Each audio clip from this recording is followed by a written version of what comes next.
महाराष्ट्रातील पारंपरिक झणझणीत पिठलं जे सर्वांना आवडतं ते कसं करायचं ते पाहू। त्यासाठी एक छोटी वाटी बेसन चाळणीवर छान चाळून घेतलं।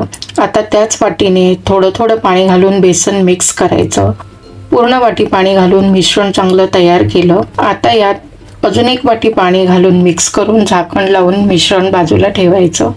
आता 2 कमी तिखट आणि 2 तिखट मिरची, त्याचबरोबर 8-10 लसूण पाकळ्या ठेचून त्याचा ठेचा तयार केला। आता फोडणीला कढईत 4 ते 5 चमचे तेल गरम केलं।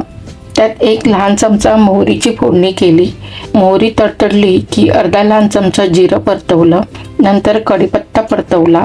लहान गॅस करून पाव चमचा हिंग घातला आणि खमंग फोडणी केली। आता 1 मोठा बारीक चिरलेला कांदा फोडणीमध्ये परतवून घ्यायचा।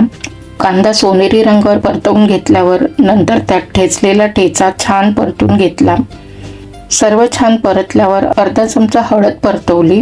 हळद मिक्स झाल्यावर तयार मिश्रणात हळद मिक्स करून गॅस लहान करून ती फोडणीमध्ये घातली। आता हे मिश्रण मध्यम आचेवर गुठळी न होऊ देता सतत ढवळायचं।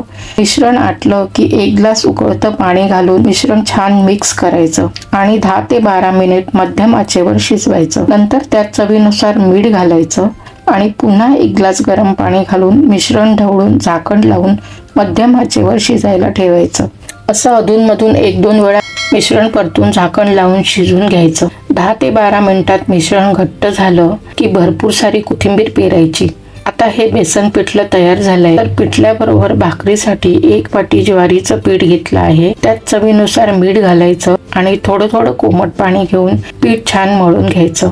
पिठाचा सैलसर गोळा मळून भाकरी लाटणीने लाटून घ्यायची किंवा हातावर थापून घ्यायची। आता बंद गॅसवर तव्यावर साधं तेल हलकसं लावून घ्यायचं आणि नंतर गॅस पेटून गरम तव्यावर भाकरी शेकायला ठेवायची। त्यावर थोडं पाणी लावून घ्यायचं। भाकरी पलटून छान शेकून घेऊन भाकरी पलटून घ्यायची। आता भाकरी छान शेकून घेऊन तयार झालेली आहे। आता ही तयार भाकरी गावरान बेसन पिठल्यासोबत एन्जॉय करायची। असं गावरान पिठलं तुम्हाला जर आवडलं तर नक्की करून पहा आणि चॅनलला सबस्क्राईब करा।